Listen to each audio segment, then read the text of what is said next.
Have you ever accomplished a goal that was something you really, really strove for, but then when you get there, you feel like you don't deserve all the accomplishments that you have? Well, that's called imposter syndrome. And that's the topic of today's podcast. This is episode 339 of the Social Engineer Podcast, a Doctor is In series. I'm Chris Hadnaghi. I'm an expert in cybersecurity and social engineering and the CEO of Social Engineer LLC and the Innocent Lives Foundation. And this podcast has been around since 2009.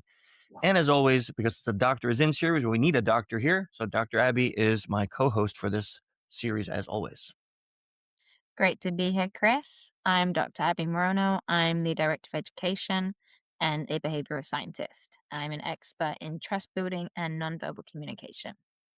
Excellent. So listen, if you're listening to this podcast, it is the very beginning of February. You have one more week to sign up for the foundational application of social engineering class here in Orlando. So I would jump over to social-engineer.com if you're interested in this class. Check it out. Reach out to me on LinkedIn if you need to ask some questions, but we have a couple slots left open. I hope to see you there. Go to social-engineer.com. I also want to invite everyone to hit up innocentlivesfoundation.org. We're over 8.5 years old now there, and our mission is to work with law enforcement to geolocate people who traffic children and create child abuse material. We also have a lot of educational material on there. So if you're a parent or a caregiver or an educator and you're wondering, how can I even talk to kids about these hard topics? Well, Dr. Abbie has written 2 books that you can find out about on the website that makes it easier to talk to kids about how to stand up to people who might harm them. And there's a lot of great articles on the website how you can talk to your children about the dangers of the internet. So if you want to, you can donate to help us out. You can volunteer your time, or you can go there just to get information. We invite you to go check that out. Again, innocentlivesfoundation.org. Also, I want to invite everyone to go check out clutchmerch.com. It's the music for our show. Everyone knows I've been a huge fan of Clutch forever. And of course, I have a special place in my heart for Neil since 8 years ago. He helped me start the ILF. So we have a really good friendship, and I want you to just go listen to them. Just try them out. You're going to love them. I promise. If you like this episode, give us a heart, thumbs up, like. Your comments do mean something to us. So when you send them in, I always share them with Dr. Abbie, and that sometimes gives us motivation for the next episode. Okay, Dr. Abbie, let's start off with the Yeah. first reasonable question that we have here when it comes to imposter syndrome. So I gave a very light definition, but what is imposter syndrome? It is the persistent belief that your successes are due to luck or timing and that you are at risk of being exposed to be a fraud. And here's the key thing: despite objective evidence of competence. If you are Mm. incompetent and you're worried your successes are due to other things, they probably are. That's just being realistic. But if you are clearly competent and you have all these successes, but you feel like a fraud, that's imposter syndrome. And it has the classic pattern of you discount praise. Sometimes when people give you compliments, it's very uncomfortable. And you attribute all your successes to external factors. And you feel this like chronic self doubt. Can you stop calling me out here, please? It's embarrassing. No. Um, Mm-mm. is it Mm-mm. possible for, and I'm asking this serious, is it, I don't mean this to be sound rude, but is it possible for incompetent people to have imposter syndrome?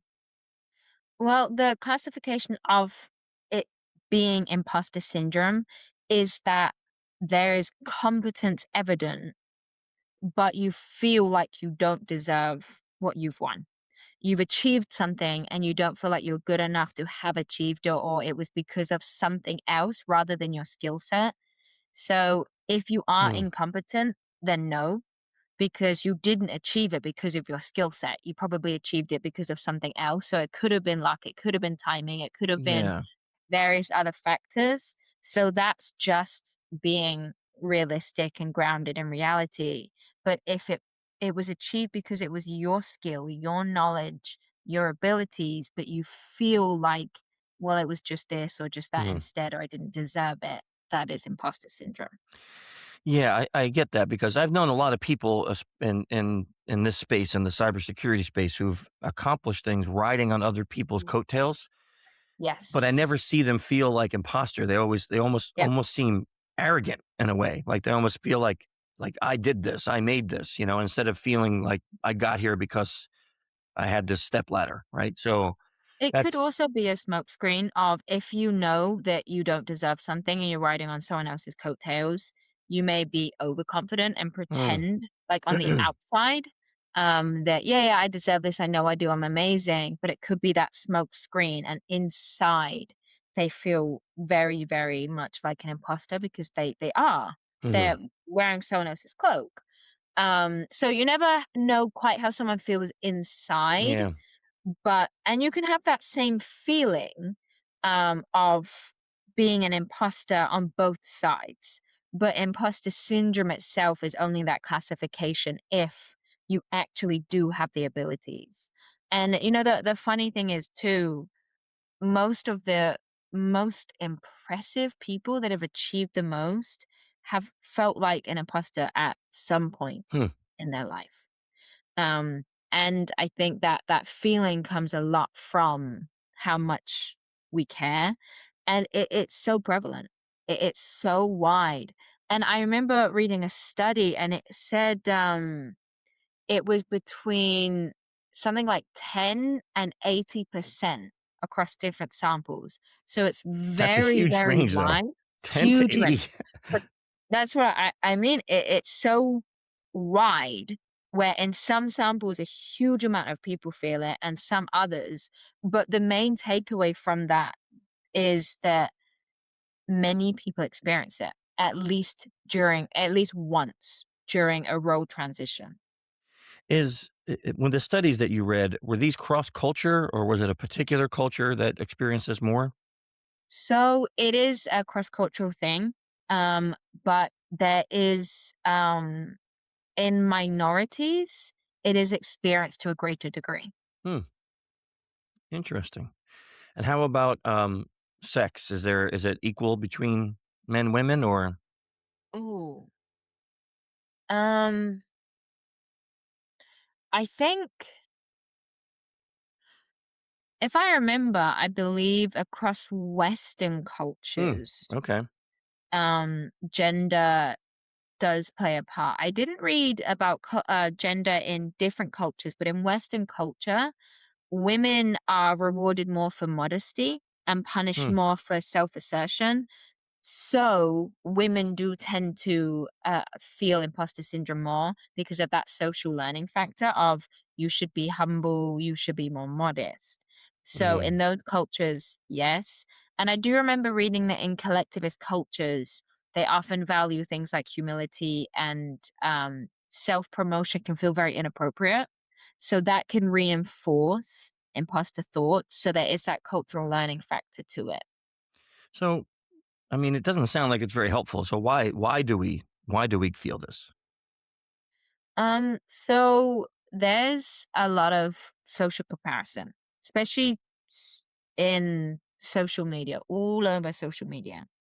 Humans constantly evaluate our social standing compared to other people. Hmm, And in competitive and high achieving settings like a corporate environment. And now look on social media, everything is a competition. Everything is public feedback and everything is you look at someone else and they seem effortlessly yeah, competent, yeah, right? That can make you feel like, well, I don't feel like that. yeah, So I must be doing something wrong. mhm, And it's this where you should be feeling like this, you should be doing this, you should achieve this. And when you're just someone who works hard and doing very normal things, but it doesn't look like this crazy idolized thing on social media, it can make you feel like an imposter because the comparison is crazy. And perfectionism is a really common one too. There's a lot of people who are they struggle very much with perfectionist tendencies, mm, and they can feel imposter anxiety mm, to a really high degree because their internal standards exceed what's actually possible. We cannot be perfect. And I do believe that social media has a huge part to play in that. Why we feel like we have to be yeah, perfect with everything and everything has to meet these crazy standards. And if you have these perfectionist tendencies, it can be amplified. And when our outcomes fall short of these standards, we experience shame rather than satisfaction. even if we achieve the success, if we didn't achieve it to the degree we would like to, then we can still feel that shame. And it's this cycle that's kind of, it feeds into each other. This perfectionist imposter loop.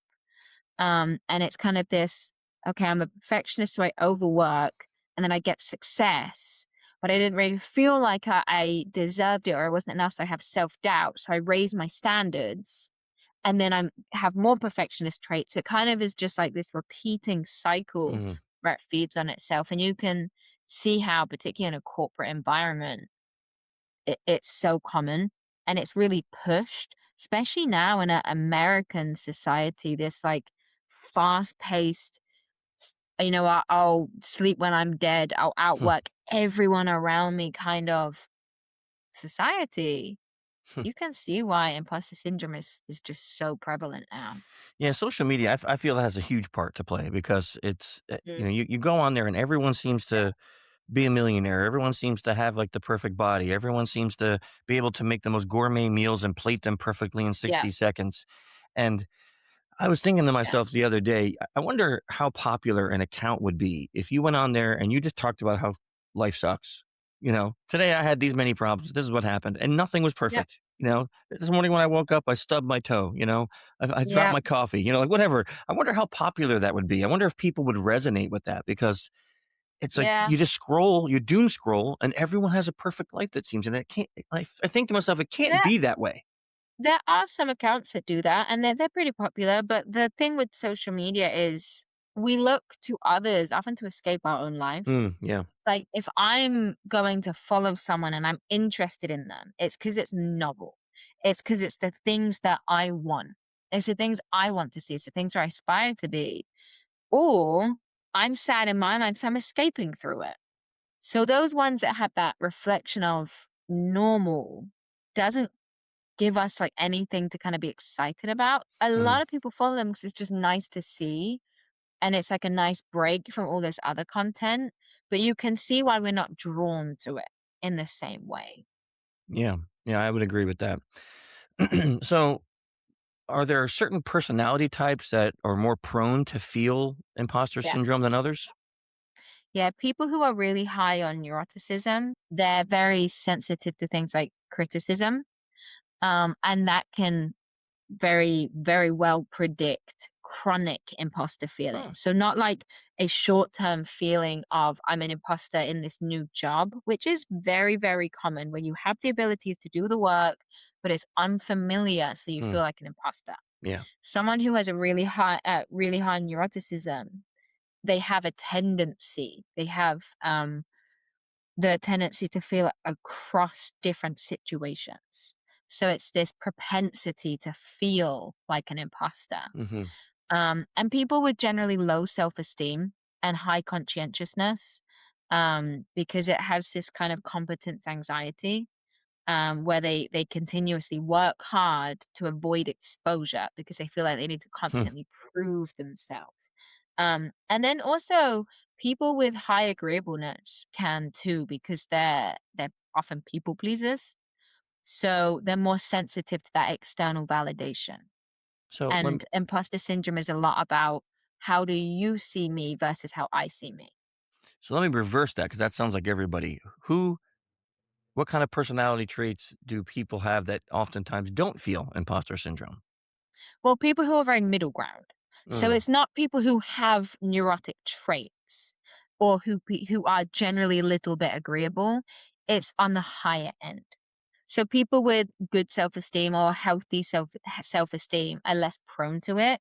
If they have generally low self-esteem, or like people can generally be agreeable, but if you're high in that trait, it kind of pushes you more to have the tendency to be feeling like an imposter. Same with neuroticism. Just being a little bit high to criticism, like prone to feeling that, doesn't necessarily mean you're always going to feel imposter syndrome, mm. but it's as the traits kind of push to that high direction. Anyone that knows me knows I started this podcast in 2009 because I love to continually learn. And as a lifelong learning lesson, I've had guests on my podcast from a massive range of sectors. That is why I'm especially honored to say that this episode is sponsored by Masterclass. I've been a fan of Masterclass for a very long time, ever since my wife bought me a subscription years ago. If you're battling with imposter syndrome, like we're talking about on today's episode, and you really want to know how to change your mindset, then you'll love Lewis Hamilton's masterclass on the winning mindset, or the masterclass called The Power of the Mindset Mastering Mindsets for Your Power Performances and Success with Carol Dweck, David Yeager, and Steve Young. And this isn't just me. 88% of surveyed members feel that Masterclass has made a positive impact on their lives, and I couldn't agree more. I use Masterclass, and you should too. So to help you, I have a very special offer.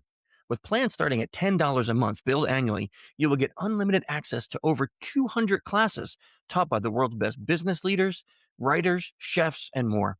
And right now, our listeners get an additional 15% off of any membership at masterclass.com/social engineer. Yeah, you heard me. That's 15% off at masterclass.com/social engineer. One last time, masterclass.com/social engineer. And there's a big difference in between being humble about your accomplishments and imposter syndrome, Yes. right? Yep, yep, yeah. So, because I know a lot of people who are that middle ground and they're very Yep, accomplished, but they're humble about it. They're not arrogant. And I yeah. never viewed them as like having like they're very self-aware of what they've done and how they've accomplished it, but they're also like not arrogant about it, like saying, "Oh, I'm so great." Yeah, and there's this tendency to kind of think black and white of either you're arrogant or you're not confident, you feel like an imposter or you're arrogant, and actually there's a middle ground that is one that I always try and remind myself to stay grounded in, regardless of whether you have a loss or a win. Because it can easily pull you in one direction of thinking like I'm king of the world or I'm the worst person in existence. And reminding yourself that there's a quote and it says, uh, confident enough to know I'm one of a kind, but humble enough to know I can still be replaced. And it's trying to remind yourself that, yes, I have these abilities and yes, I am good enough, but I still need to keep learning Hmm. because things keep change. I still need to keep growing because things will develop. So it's that trying to purposely ground yourself in the middle that is really important, not to be swayed in either direction. Yeah, that sounds like if you suffer from it, it sounds difficult. Like the idea of not working hard to continually accomplish things sounds very Yeah. foreign to me. Like, Yeah. But it's the mindset because you can continue to work hard to achieve things. But here's the line, right? Because on one side, because if I don't, I'm worthless, versus because I deserve the achievements, mm, because I deserve to feel proud of what I have achieved, because I deserve the wins, I deserve the finances, I deserve that, rather than if I don't, I'm lacking of. mm, So it's a conscious switch. And sometimes you're so used to thinking I have to do this because if I don't, then I'm not enough of this or I'm too much of this. And sometimes when someone says, actually, like, change that mindset, it's like that. Oh, yeah, I didn't realize I'm kind hmm, of bullying myself into doing these things. right. And then it's a conscious effort because we think that we can just clearly develop a new habit. Like, okay, I'll just stop doing this and I'll do this new thing. But we talk about neurons that fire together, wire together. So they're completely wrapped up in each other. I do this to feel this. It's like they're wrapped all the way back. So if I want to do this because I deserve this, I can't just change my mindset once. I have to actively unwrap, okay, it's not because if I don't, I'm good enough. It's because I deserve this. Mm, But I have to do it over and over and over and over, back and forth and back and forth. And it takes time because they're wired together. We have to unwire, rewire over and over. So every time you feel that imposter syndrome, it's that conscious, okay, let me listen to what I'm telling myself and let me actively try and tell myself something different. It's a hard thing to do, but it's the best way that we can start to have that healthier thought mm. pattern. So is that the way to reduce imposter syndrome? Like the feeling of it is what you just said. Yeah, so the first step is recognizing it. Is recognizing that thought, which means we have to actively work on being self-aware. It's so easy to go through life and never reflect on your own thinking. Mm, And we think just because we think we're self-aware, it's actively sitting and thinking, why do I think that? Recognizing and tracking this cycle. So when do I feel it? And then starting to sit back with that and go, okay, well, I'll have a big task and then I feel anxiety. So I overwork hmm, and then I get the success. But then I discount my success. And then I kind of feel a relief because I'm like, all I need to do is just work a little bit harder. And then we keep in this cycle. So it's actively pausing. When do I feel it? And how does the pattern express itself? And then it's actively reframing it. So sometimes we catch ourselves and we go like, oh, I got lucky. hmm, When you catch yourself doing it, go, and my preparation made that luck possible, right? Maybe you did get lucky, but you wouldn't if not for the preparation. mhm, It's like I remember when I first got hired here, and we were introduced by chance because I had done some podcasts, and Joe Navarro wanted me on your podcast, so he connected us, and we were just in this meeting, and I was talking about my research, and then maybe you reached out, and you're like, I'm really curious about your research, and we got talking, and it just seemed to be a good fit. And you had said, I'm looking for an expert in nonverbals and elicitation and this. And I was like, me. I did my PhD in exactly that. And then there were other things, and it felt like, wow, I got so lucky with that. hmm, But then I had to remind myself, well, it was my preparation of achieving those things that put me in a situation that made the opportunity for the luck to occur possible. So it is okay to say, because I did get lucky having that introduction. If I didn't get that introduction, I would have been in a different situation. But my preparation also made that luck possible. sure. Like you would have never been in So that situation with Joe if you had yes, not did the things that you yes, did to accomplish the things you accomplished, because he would have had no reason to be yep. mentoring you, right? So, And this is where that line becomes important, because if I changed my thinking and was like, well, I got hired because I'm the best at what I do. And because I'm the best at what I do, I bring in everybody. They want this. No, I got very lucky. mhm, It's that balance of, yes, sometimes it is external things. And the way I always say it is sometimes luck will open the door, but skill will keep you in the room. You mhm, have to have both, right? And having that balance between the two is a really good way to ground yourself in the middle, where you don't fight imposter syndrome so much. You do become arrogant and you're like, you're right, I'm the best in the world. I have the best skill set ever. mhm. It's that, no, I don't want to be on either side. It's that middle ground. And then what we do forget in that final one is we talk about competence. Competence is through behavior, it's evidenced. So we need to know, am I actually competent or am I incompetent? Is it imposter syndrome or can I just not do the job? So taking low risk tests and challenges, could I achieve this small thing? Am I good enough to do this? Like doing practice tests or doing this, because you might realize, oh, that actually wasn't as hard as I thought it was. Or, wow, I did really bad at that. Maybe I'm not so competent. So doing little tests to, can I do this little project or can I do this?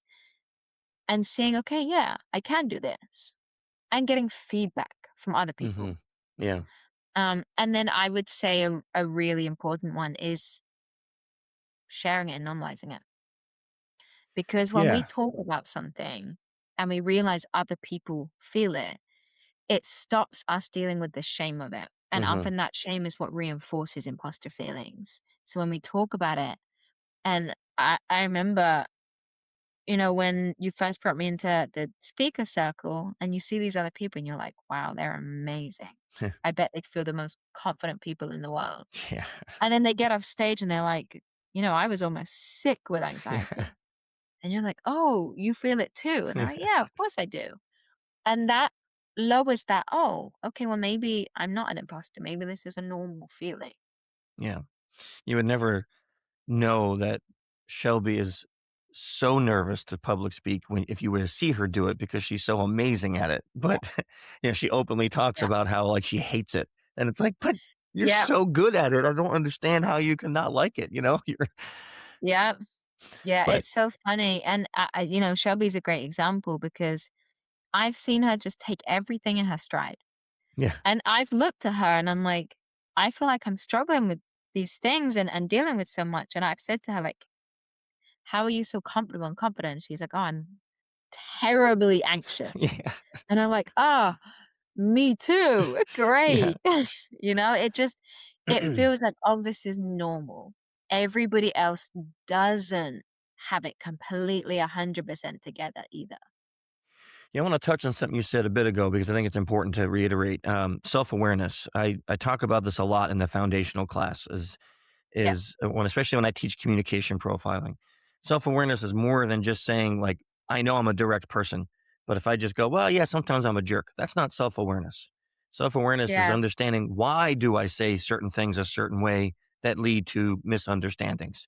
And yeah. I think that's important when it comes to this too, because self-awareness is not just recognizing it, but trying to understand the underlying reasons why certain things occur.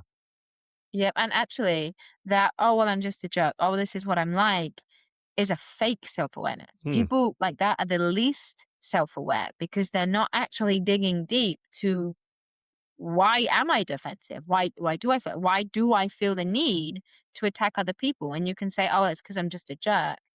Actually, no, it's because you don't feel good enough or you're lacking this. So you see everybody else as competition or a bunch of other reasons that they're in denial and protecting Hmm. themselves against. So that, oh, well, it's just because I'm like this is a very unself aware comment. Yeah, I would agree with that. That reminds me of when I was much younger. That's what those are the excuses I had for being Yep. belligerent. Was like, well, this is just the way I Mhm. am, you know? Yep. And so it took much time to get older and wiser and mature and self-aware to realize, oh no, that is not just the way you are, you know? Yes. Like Yeah. I want to take a minute to shout out something for everyone listening. So everyone knows, maybe you don't know, but I have a really good friend, Billy Boatwright. This year he passed away. Last year he passed away. He was a young guy with was going to be a baseball player, and then he developed some really weird disease that they kept having to do surgeries on his voice box because of scar tissue, and he eventually lost the fight with his I think 176 surgery. I might be wrong on that, but Billy wrote a book. It's called Swing Away.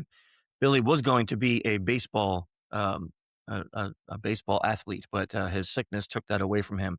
This book is about imposter syndrome, and Mhm. it's about his struggle and becoming wanting to be a baseball star, and then not being able to accomplish that, and then starting something all new in the cybersecurity industry, and having to Wow. do that with a very big disability.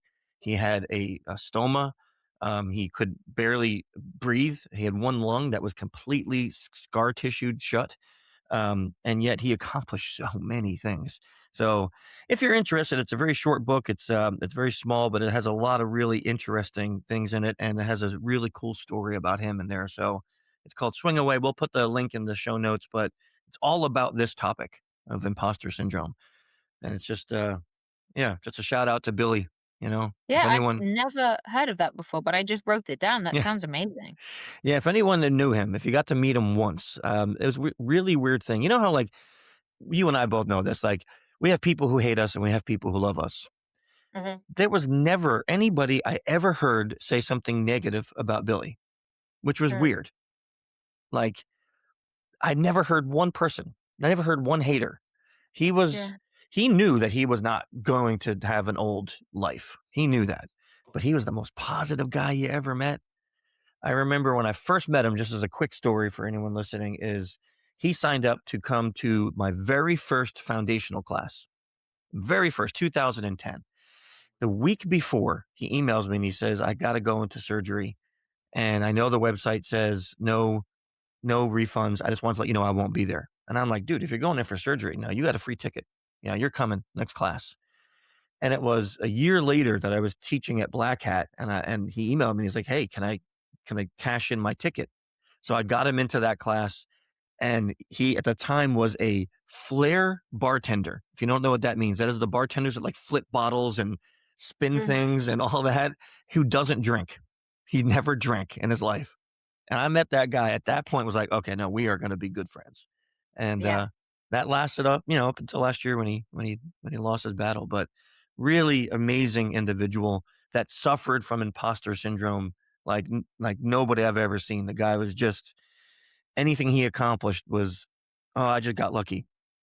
It's like, Mm, no, man, you worked your butt off for these things. I mean, you realize like every time something happened, you worked your butt off to be able to get over that. So I think this topic is really valuable because sometimes people who don't recognize they have it, they can spend so much time devaluing the things they accomplished yeah. that you really don't see the value that you brought to the world or to your family or to a company or whatever it is.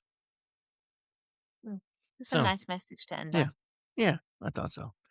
So, as always, Dr. Abbey has about a page of, well, more like a page and a half of references on this. We will put them in the show notes. So, Brilliant. anyone who's interested in looking at the science behind this, you'll have all those references to be able to look up. Thank you for doing all that research, Abby. That was really good. And this was a very timely topic, which next month, I'm excited about this. We're talking about decision fatigue and high performers. Mm, Yeah, it's going to be another therapy session, but we look yeah. forward to it. So, until then, stay safe, practice some self awareness. We'll see you then.